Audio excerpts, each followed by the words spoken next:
시청자 여러분 안녕하십니까. 지금부터 저는 개나한 보정들을 시작하겠습니다. 자, 지금 이번 시간에는 말이죠. 대한민국에서 지금 제일 중요한 게 지금 반도체 어제 발표한 거지 않습니까?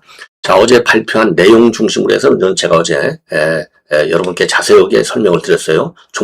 그러니까 이제 사람별로 이재명이 한 얘기, 그 다음에 최태원이 하고 이재용 한 얘기, 그 다음에 산업부 장관하고 그 다음에 과기부 장관이 한 얘기를 발표 내용을 골자를 뽑아서 전부 여러분께 자세하게 말씀을 드렸습니다.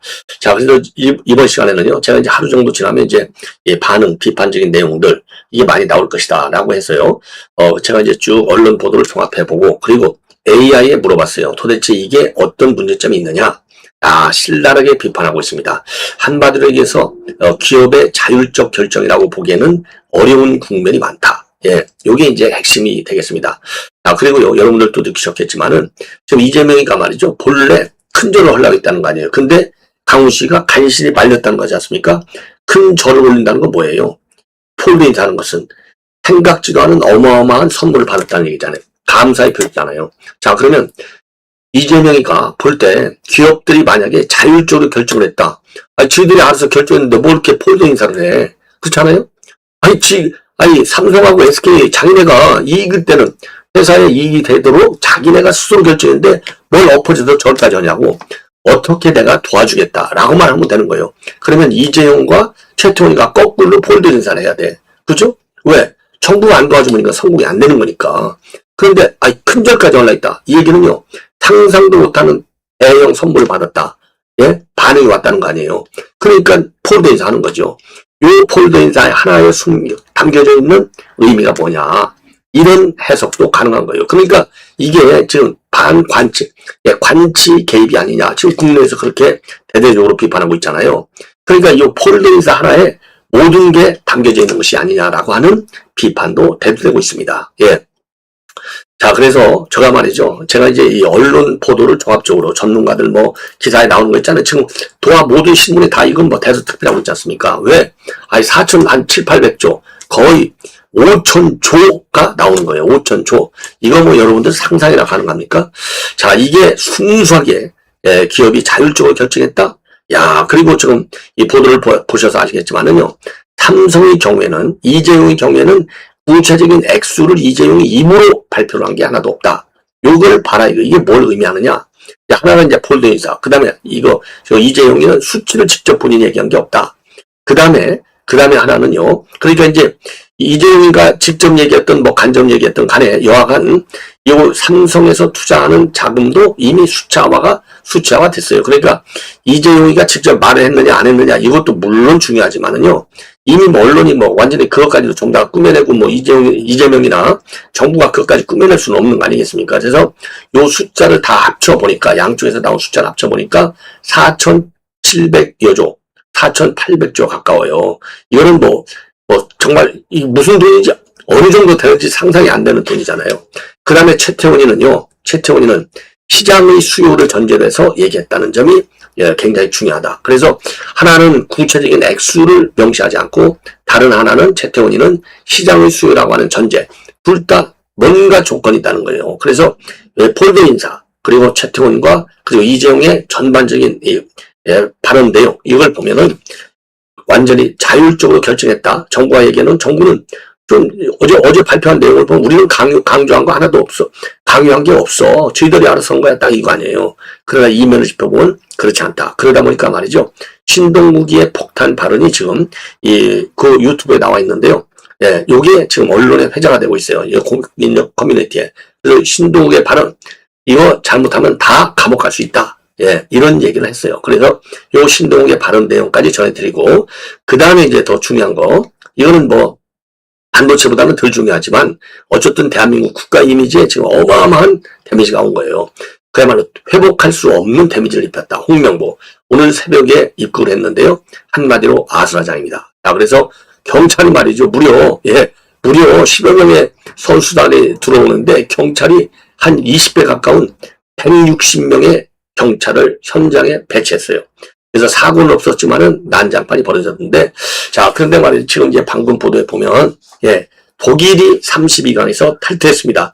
독일이 전 세계 피파 랭킹이 10위인데요. 42위한테 졌어요. 파라과이한테. 근데 여기는 그래도 졌어도요. 물론 그것도 실력이죠. 이 승부차기에서 진 거예요. 승부차기에서. 그러니까 한국보다는 그래도 한국 얘기 이제 그만 얘기하고요. 여하간. 자, 그래서 독일도 난리가 났다. 이런 말씀을 드립니다. 자, 그러면 말이죠. 여러분들, 댓글창에 지금 나와 계신 분들, 여러분들이 계신데, 항상 우리, 지금 나오신 분들, 지금 이영숙님하고 YS님, 두 분이 나오셨네요. 항상 고맙다는 말씀을 드리고, 지금 아무래도 지금 아침 이른 시간이라서 바쁘신 것 같아요. 조금 시간적 여유가 있으신 분은 여러분들의 비판의 댓글이 대한민국을 바로잡는데 굉장히 중요한 역할을 한다. 이게 저의 소신입니다. 자, 그렇기 때문에 여러분들이 좋은 의견, 그러니까 이제 비판을 위한 비판 의견은 제가 바라지 않아요. 저는 방송, 이재명이가 됐든 누구 장동희가 됐든 누구 한동훈이가 됐든 비판하더라도 저도 사람이니까 이제 감정이 들어갈 수는 물론 있겠지만은 최소화. 냉정하게 팩트를 중심으로 해서 항상 국가와 국민에게 조금이라도 기여될 수 있는 방향으로 건강하게 저는 비판하고 있습니다. 자, 그래서 여러분들께서도 강하게 의견을 댓글창을 통해서 내주시면은 대단히 고맙겠다는 말씀을 드립니다. 예. 자, 그리고 이제 가짜뉴스, 화면 우측 상단에 점들이 있는데, 그거를 통해서 강하게, 이 가짜뉴스들 말이죠. 신고를 해 주시기를 또 부탁을 드립니다. 자, 그러면 말이죠. 먼저 오늘 아침 이 홍명보가 들어온 거, 요거와 관련된 현장 분위기를 말씀을 드리겠는데요. 자, 우선요, 지금 언론에 나와 있는 요 사진을 보시면, 좀 바로, 금방 내 이제 요 분위기를 좀 아실 수 있을 것 같아요. 죄송합니다. 자, 이게, 아침에 이제 들어오는 관련 사진들, 언론에 나와 있는 것 중에 이제 대표적인, 이분이 이제 박항서 감독이잖아요. 예, 여기 이제 홍명보, 그 다음에 또, 아수라장, 고성 욕설, 난리가 났대요. 이거 이제 보십시오. 이거 좀 부르는 장면이 되겠습니다. 자, 여기에 이제 요런 지금 이 팻말이라고 하나요? 이 항의 팻말도 있고요. 예. 조금만 더. 예, 홍명보, 빼고 나가. 자, 이렇게까지 지금 나와 있어요. 자, 그리고 이건 이제 동영상이 되겠습니다. 요거는 지금 조선일보에 올라와 있는 동영상. 예. 자, 여기 이제 홍명보 지금 나오는 거 보이시죠? 예.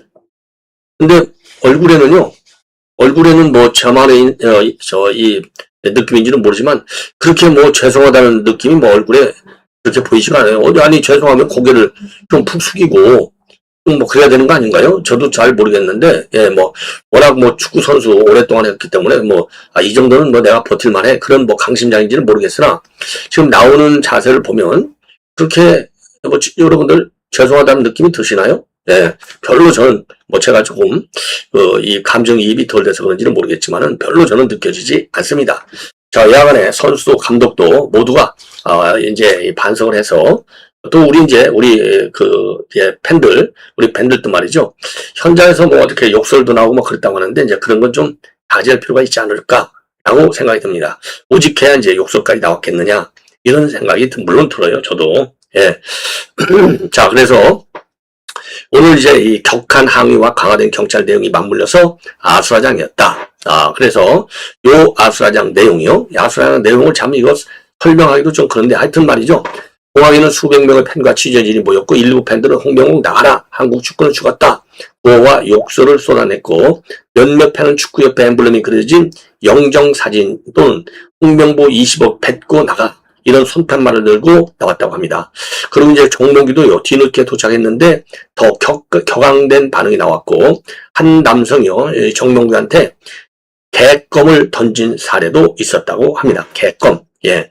자, 그래서 이제 입국 전부터 경찰은 경비를 대폭 강화했다고 그래요. 그래서 기동대하고 공항경찰단은 160여 명을 배치를 했습니다. 그리고 인천공항공사도 특수경비원과 자회사 직원 등 추가 인력을 투입해서 돌발 상황에 대비했다. 그리고 경찰은 선수상 동선과 일반 입국객 동선을 분리하고 물건 투척, 업무 방해 등 불법 행위 발생 시 엄정 대응하겠다고 예고를 했습니다. 자, 그래서 새벽 3시 51분경에 대표팀과 일부 코칭 스텝이 입국하니까 팬들이 말이죠. 북을 두드리면서 야유와 고성을 쏟아냈고 홍명보는 굳은 표정으로 앞만 보고 빠져나갔다. 그리고 입국장에서 직접적인 물리적 충돌로 이어지지는 않았지만 상황은 매우 험악했고 공항에는 다수의 경찰이 질서 유지에 나섰다. 그리고 정몽규는요, 대표팀보다 늦게 입회했는데 도착 당시에도 정몽구 꺼져. 이런 항의가 이어졌고요. 정몽규한테는 개껌이 날아든 사건이 지금 있었다고 하고 현장 경찰이 즉각 제지에 나섰다고 합니다. 예.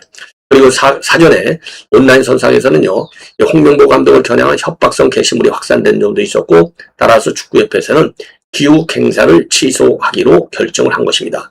그리고 협회는요, 언론과 팬을 대상으로 해서 별도 일정 없이 조용히 이동하기로 했지만은 팬들의 불만 표출을 완전히 막지는 못했다.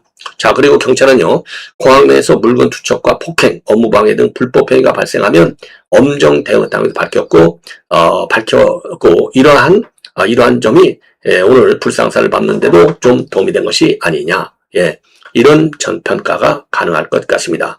자, 그래서 이제 격앙된, 우리, 이 팬들, 그래서, 항상 이런 경우에도 말이죠. 질서 유지는 꼭 이루어져야 하겠죠. 예. 자, 그래서 이 정도로 해서 요거는 이제 간략하게 말씀을 드리고, 이번 요 반도체와 관련된 내용 좀, 여러분께 제가 이제 AI에도 다 물어봤어요. 그랬더니, 비판적 내용이 상당히 많습니다. 그래서 이번 시간에는 비판적 내용을 중심으로 해서 우리가 이제 제대로 알아야 될 거 아니겠습니까? 자, 그래서 과연 이게 이제 핵심은요. 호남으로 가냐 안 가냐도 물론 중요성도 있지만 그보다는 호남으로 가더라 해서 적정한 절차, 그렇죠? 투명한 절차를 통해서 기업의 자율성이 존중이 된 가운데 호남이 결정되느냐? 그러면 그건 누가 바라고 거 없죠. 아니, 기업이 자기 돈으로 자기가 스스로 결정해서 호남에 투자했다는데 누가 바라고 했어요. 그런데 여기에 정부의 개입이 어느 정도에 따라서 이게 성패도 성패지만은요, 이게 자유시장 경제체제에서 관치가 어디까지 개입했느냐, 이게 이제 문제가 되는 것 같아요. 그래서 이게 과연 기업의 자율적 투자 결정이냐, 아니면 권력이 기업을 세워놓고 만든 정치 수용이냐. 반도체는 국가의 핵심 산업이기 때문에 핵심 산업일수록 더 냉정해야 되고, 이번 발표는 냉정함이 아니라 정치적 연출, 산업 논리보다는 정부적 개장이 앞선 장면처럼 보였다. 그래서 숫자부터 보면요. 보도에 따르면 삼성은 국내 투자 총액을 2,655조 원으로 제시했고, SK는 2,100조 원 규모의 국내 투자를 내놨습니다. 양사를 합치면 4,755조가 되는 거예요. 이건 상상을 초월하는 초대형 투자인 것이죠. 자, 하지만 숫자가 크다고 해서 자동적으로 자율성과 타당성이 보장되는 건 아니다. 오히려 이렇게 거대한 숫자를 앞세울수록 그 결정이 정말 시장 원리에 따른 것인지 더 엄격히 따져봐야 된다. 그리고 문제는 이제 발표 형식인데요. 대통령이 이재명이가 전면에 나서고 삼성과 SK의 총수가 뒤따라가며 발표하는 구조. 이건 정상적인 기업 설명회라고 볼 수는 없다. 마치 권력이 산업 방향을 먼저 정해주고 기업이 그 결론에 동의해주는 듯한 장면이다. 국가가 기업을 돕는 건 지극히 당연한 거죠. 하지만 국가가 기업의 입지와 투자 방향까지 사실상 주도하는 순간 그거는 지원이 아니고 개입이다. 특히 이재용 발언은 매우 중요하다. 이재용은요, 광주를 특정 후보지처럼 언급하면서도 전력과 용수, 인프라, 인력 같은 조건이 필요하다는 점을 강조를 했습니다. 즉, 이미 결정됐다는 식이 아니었죠. 오히려 조건이 맞으면 가능한 식의 유보적 표현이었다. 정말 자율적이고 독립적인 결정이라면 왜 이렇게 말을 아꼈겠는가? 이거는 이미 결론이 난 발표가 아니라 정치적인 압박 속에서 조심스럽게 포장된 문제양에 가깝다. 최태원도 마찬가지. 최태원이는 서남권에 400조 원을 투자해서 반도체 클러스터를 조성하겠다고 했지만 동시에 요건이 충족되는 곳, 전력, 용수, 인프라가 가능한 곳, 이런 단서를 붙였다. 이 발언의 핵심은 간단한데 기업이 원해서 간 것이 아니라 조건을 맞추라는 신호를 받은 것처럼 들린다. 예, 신호를 받은 것처럼 보인다. 그렇지 않고서야 왜 공개석사에서 이렇게 방어적으로 말을 하나? 여기서 외압 의혹이 커지는 것이다. 기업 총수가 공개 발표 자리에서 스스로의 전략을 자신 있게 선포하지 못하고 정부가 원하는 방향을 애둘러 맞추는 듯한 태도를 보인다면 국민은 당연히 의심한다. 혹시 미리 조율된 결론이 있었던 것 아닌가? 혹시 기업이 정책에 끌려간 건 아닌가? 혹시 정부가 지역균형 발전이라는 명분으로 사실상 압박한 것이 아닌가? 이런 질문이 나오는 것은 전혀 이상하지 않다. 더구나 이번 사안은 단순한 공장 유치가 아니다. 반도체는 용수, 전력, 부지, 인허가, 인력, 물류가 모두 맞아야 한다. 그런데도 정부는 마치 이미 답을 정해놓은 것처럼 분위기를 몰아갔다. 이건 산업정책이 아니라 정치 프레임이다. 산업 인프라가 준비됐는지 생산성이 맞는지 글로벌 경제에서 유리한지보다 중요한 건 발표 효과와 정치적 상징성이 되어버렸다. 더 진실되게 솔직하게 직격적으로 말을 한다면 이번 발표는 호남 투자라고 하는 단어를 앞세워서 여론을 장악하려는 의도가 너무 노골적이었다. 지역 균형 발전은 아름다운 말이다. 하지만 그 말이 기업의 투자 판단을 압박하는 도구가 되는 순간 그것은 더 이상 공정한 정책이 아니다. 정치가 기업을 이용하는 것이다. 기업이 자율적으로 결정한 것처럼 보이게 만들면서 사실상 방향을 지정하는 것. 이게 바로 관치의 전형이다. 그리고 숫자도 찬찬히 제대로 봐야 한다. 삼성의 국내 투자는 2655조, SK의 2100조, 합계 4755조라고 하는 숫자는 매우 거대하지만 이걸 모두 당장 집행 가능한 확정 투자로 이해하기는 어려울 것 같다. 장기계획, 미래투자, 지역별 분산투자, 산업고도화 계획이 한꺼번에 섞여 있기 때문이다. 즉 정치적 메시지를 의해서 가장 큰 숫자를 한데 묶어 부풀린 인상도 강하다. 이런 방식은 성과를 과장하는 데는 유리하지만 실제 검증에는 취약하다. 반도체 산업에서 가장 중요한 것은 멋진 선언이 아니다. 가장 중요한 건 수익성과 실행 가능성이다. 그런데 이번 발표는 실행 가능성보다는 정치적 메시지에 집중했다. 광주, 호남, 충청, 영남을 나눠서 보여주면서 균형 발전의 그림을 만들었지만은 그게 곧 산업 경쟁력을 뜻하지는 않는다. 오히려 이런 식이면 기업은 효율보다는 정치의 눈치를 보게 되는 것이다. 이건 매우 위험한 신호다. 한 번 이런 선례가 만들어지면 앞으로 정부는 또 다른 전략산업에서 같은 방식으로 기업을 동원하려 할 수도 있다. 오늘은 반도체, 내일은 배터리, 모레는 AI, 그 다음은 바이오다. 그때마다 정부가 앞장서고 기업 정수가 뒤에 서고 거대한 숫자를 던져주며 여론을 조작하듯 몰아가면 산업정책은 끝난다. 남는 것은 권력의 연출뿐이다. 그리고 국민은 바보가 아니다. 정말 자율적 결정이 나면 왜 이재용과 최태원 회장의 발언이 그렇게 신중했는지 설명해야 한다.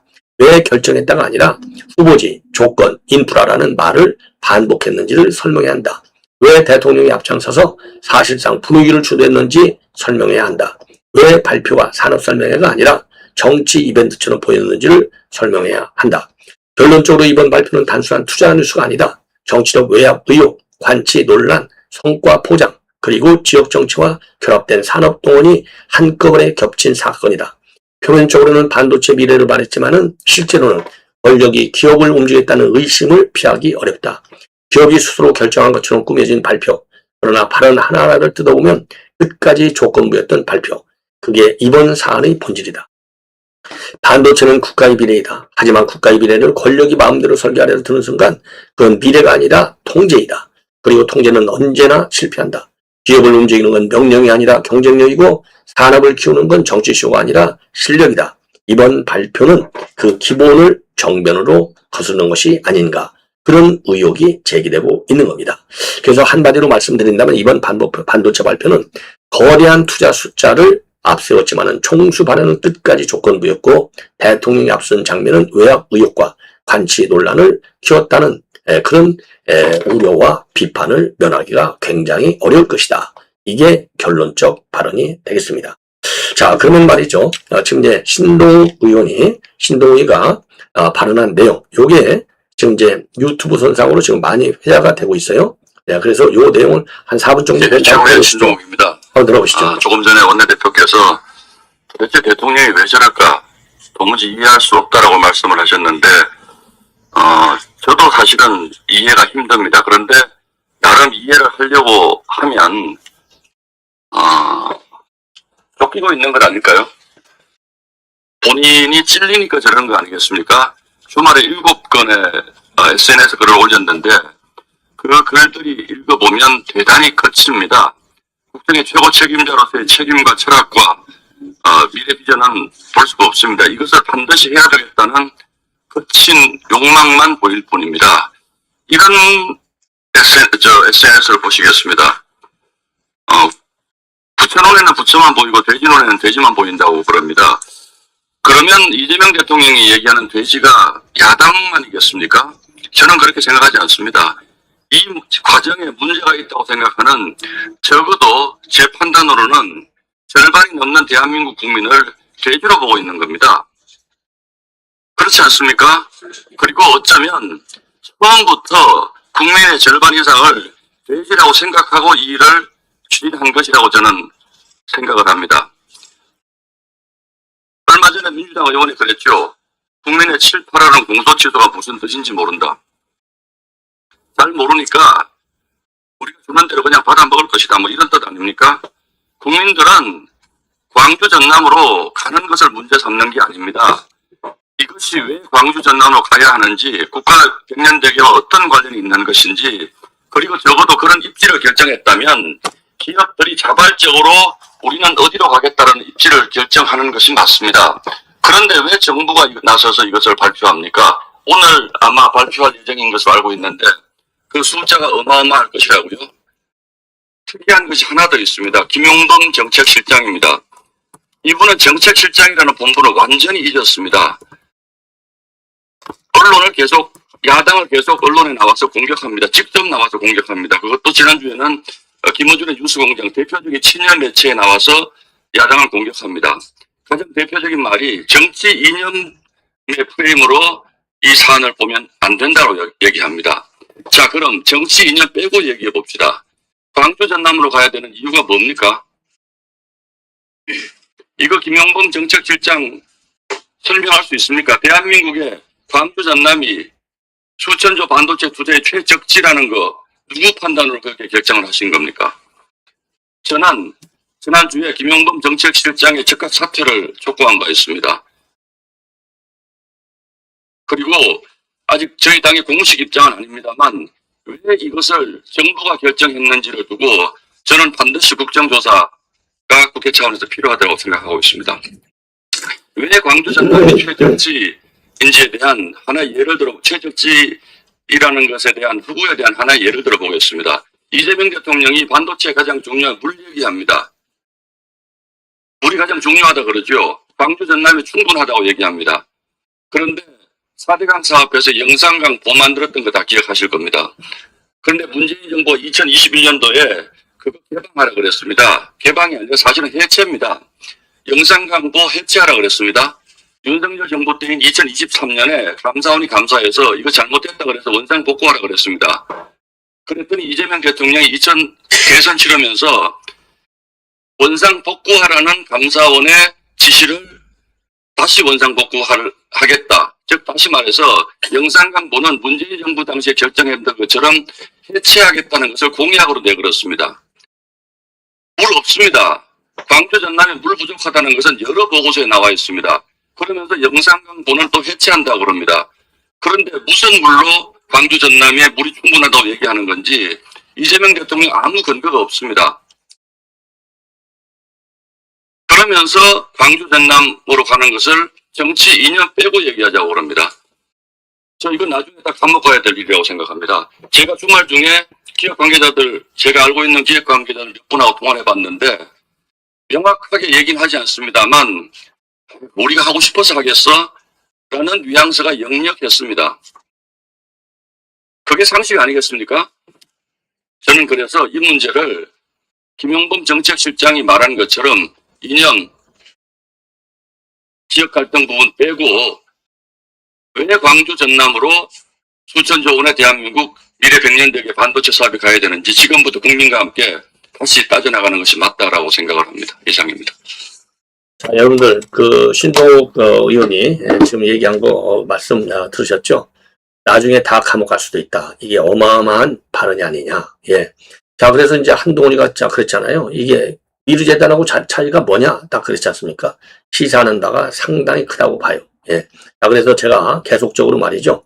이 비판론, 예, 비판론을, 물론 의미는 이미 몇 시간 동안에 어제 다 발표도 다 아시죠? 예, 저도 이미 내용을 다 말씀드렸기 때문에, 반론, 또 이 비판론, 그리고 또 건강한 대안, 이런 것들을 추가적으로 계속해서 보도해 드리도록 하겠습니다.